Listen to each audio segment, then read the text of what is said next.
am Katrina Cobb here, co-founder of the Small Business School and the Small Business School Challenge, and I'm excited to be connecting with some of our small business participants to really hear more of their stories and the impact on their small business from getting involved with the SBSC. So we're here today with Coco. Coco, tell us a little bit about you, your background, and your business so we can get to know you a little better. Well, thank you for having me today. Such an honor.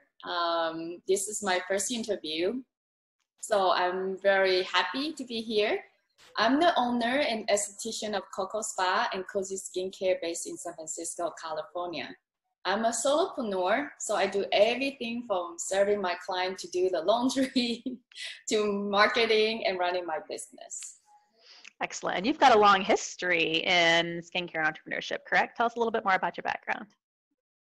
So I started my business when I was 18. So I became a esthetician at 17, and then my first job was working in manufacturer, skincare manufacturer. I was helping them to put their product into a clinic, to create a product protocol, to how to do a facial, and then I was a mother at 15, so I wanted to be home more for my daughter, so I decided to open a spa at my home. So I started my business when I was 18, 30 years ago. Very, very impressive track record. So 30 years in entrepreneurship, and give us a little bit of a picture as to the beginning of this year, January, February, if we can remember. What was business looking like? What were your goals for the year? How was it in your business before anything that came after? Well, I was planning to scale my business by getting a bigger space and hiring more team members. Business was thriving, and we ended the year with exceptional 149% increase compared to 2018. Excellent. So you were on a growth path. Very cool. Yeah, and I was all by myself without a team member. Okay. And so the plan this year was to scale and add some team members and to continue that growth then, is that correct? Excellent. Yes.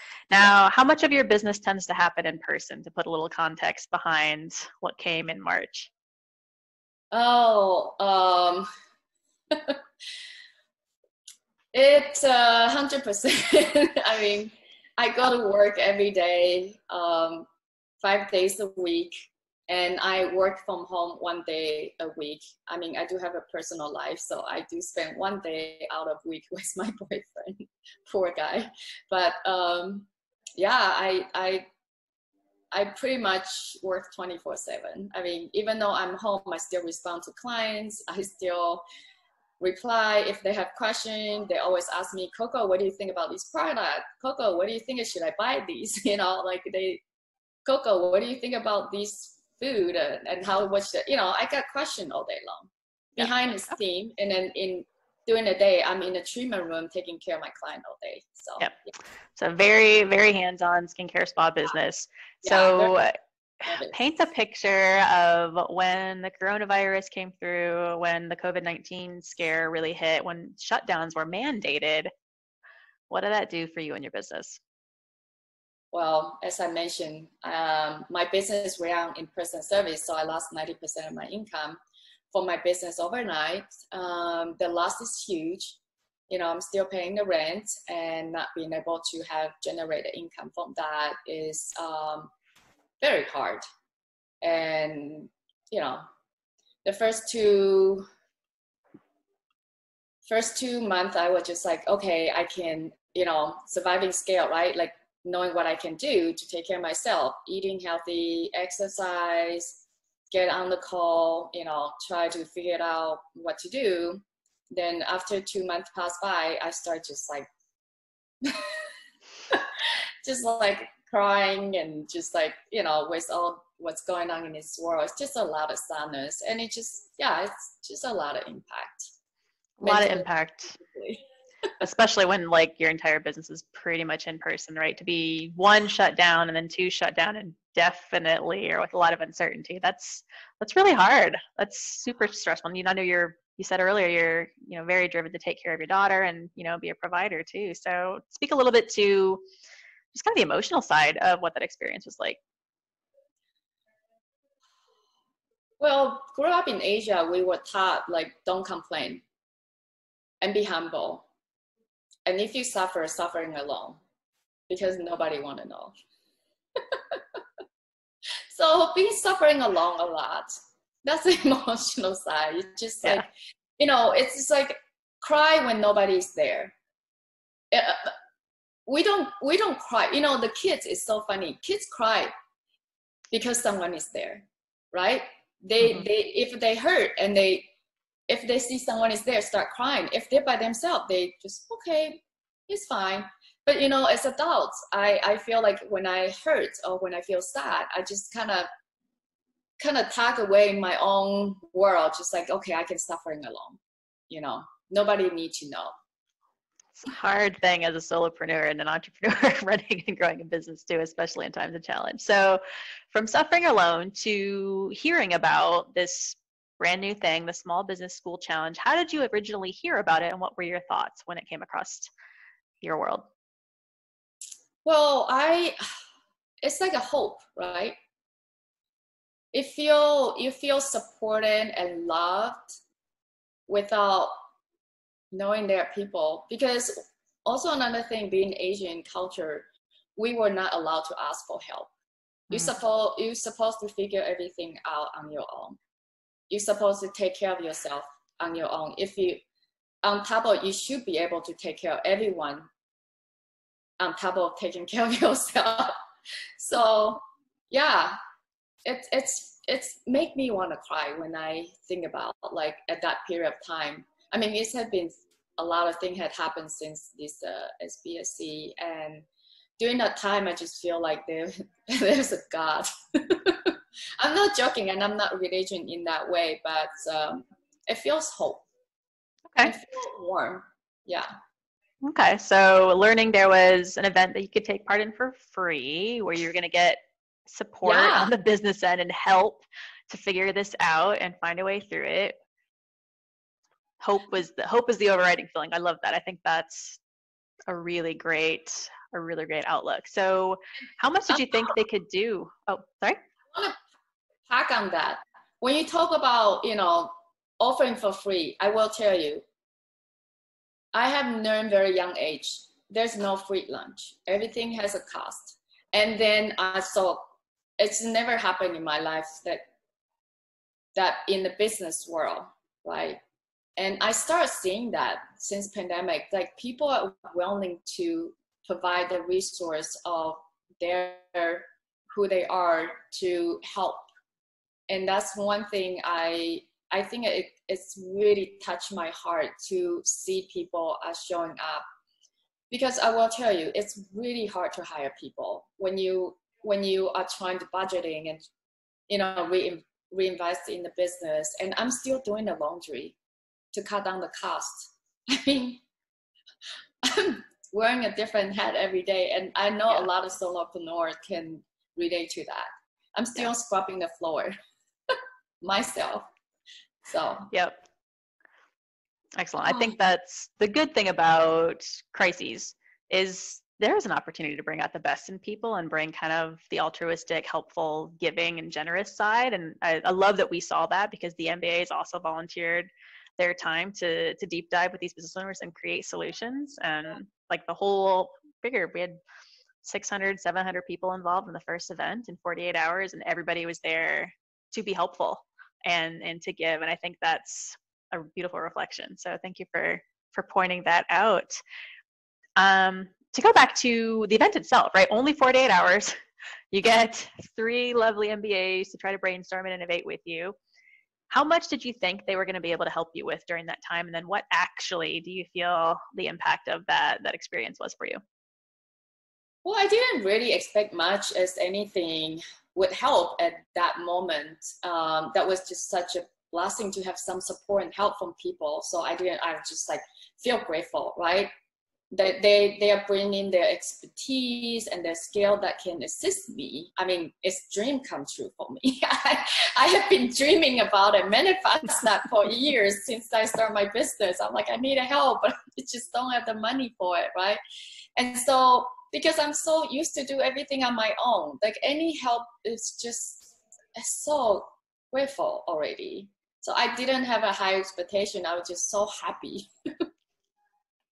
I think the attitude of gratitude is a beautiful way to enter the opportunity. But then speak to your actual experience with your team. Like, how was it getting to know them? What was the biggest insight or kind of aha or helpful piece of advice they were able to create for you through this experience? You know, it was beyond my belief. I mean, actually, I did. When it comes to business, I'm a little bit resilient. I'm like, oh, what are they gonna do, right? But it was so well executed from the event itself. I feel so supported by my MBA team, and I would feel supported by the event. It was well executed, well planned. It was every angle they have thought of by, you know, this diversity of group of students, not just like, it was the most diversity I've seen in the business in a short period of time, in the 48 hours.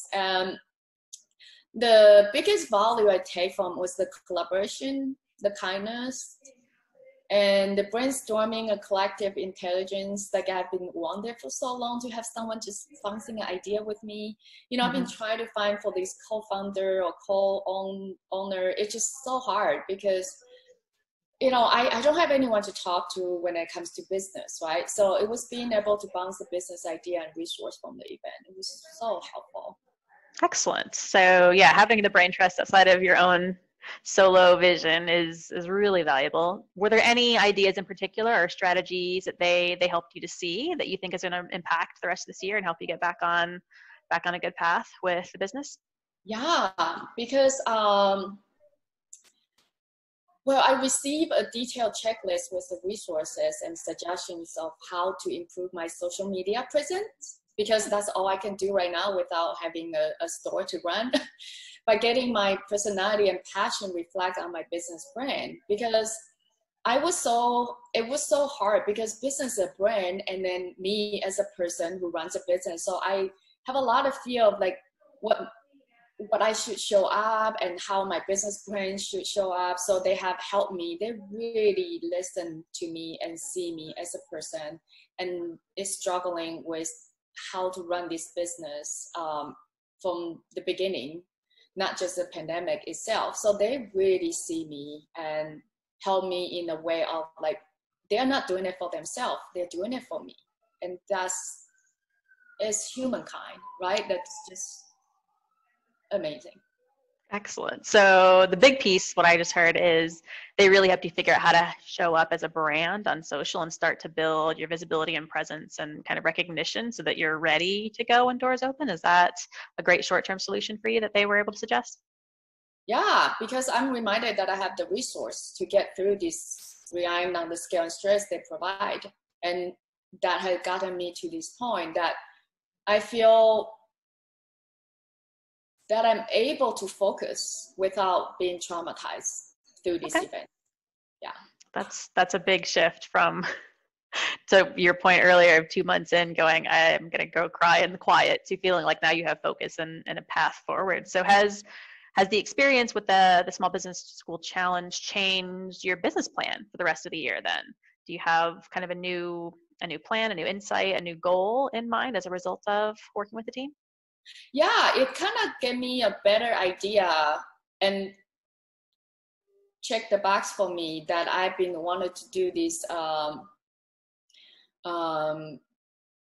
digital platform of my business, right? I have created a skincare brand because I need to use. I'm very focused on health and wellness, and I care about what I eat. That's why I cook every day, even though I'm so tired.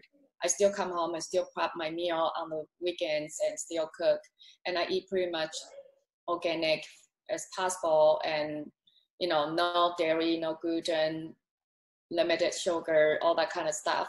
And so I'm very specific when it comes to health and skincare and wellness. And so I have created a line for myself and then to provide for my clients. So that, because, you know, I touch the skin every day.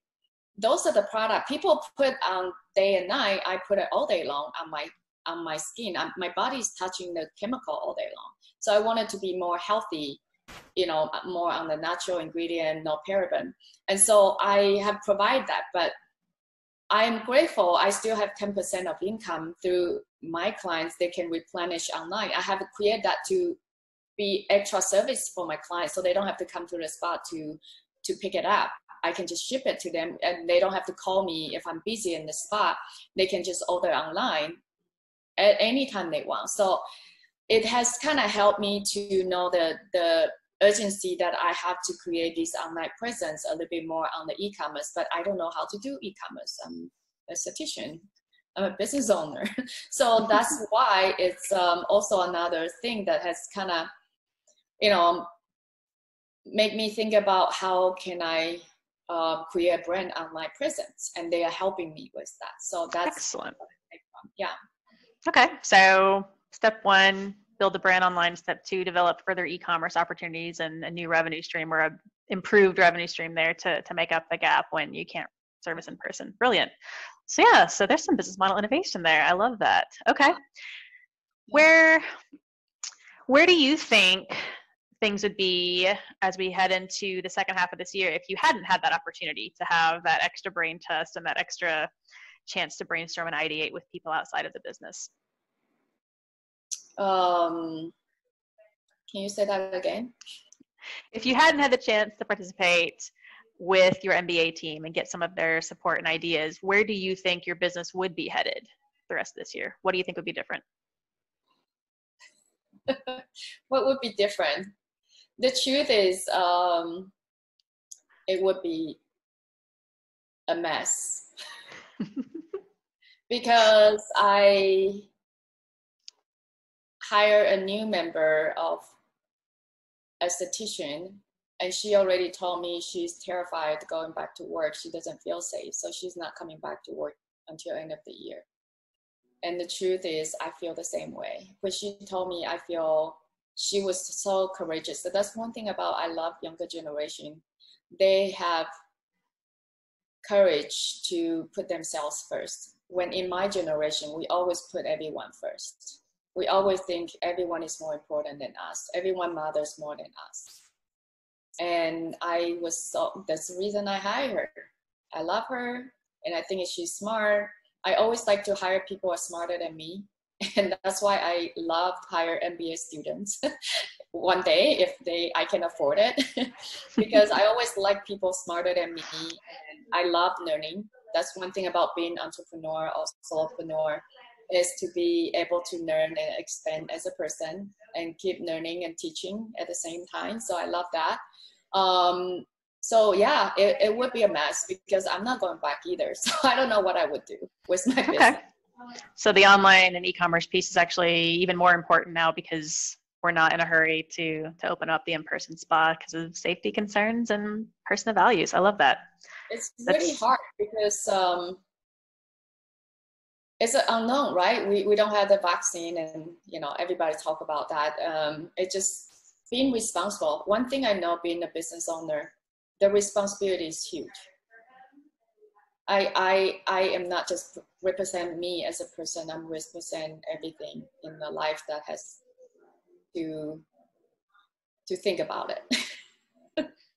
Yeah, responsible to staff, responsible to clients, responsible to a lot of different elements. So I think that is a huge factor in light of a pandemic where there are still some unknowns, a lot of question marks, and there is some fear and some real risks associated with health, and especially when you're in a health-related, very literally hands-on business with a spa, like that's a very real concern, and I think I can appreciate responsibility. Yeah. Okay, so building your online presence and doubling down on the e-commerce side and getting organized on this virtual world sounds like that's been a really big shift for you to be able to carry on and still provide and still grow in a different way. Excellent. Okay.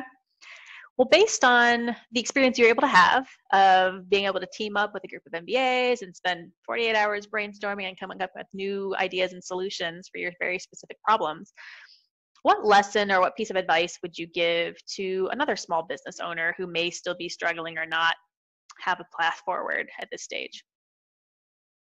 Well, that's what I would say to myself.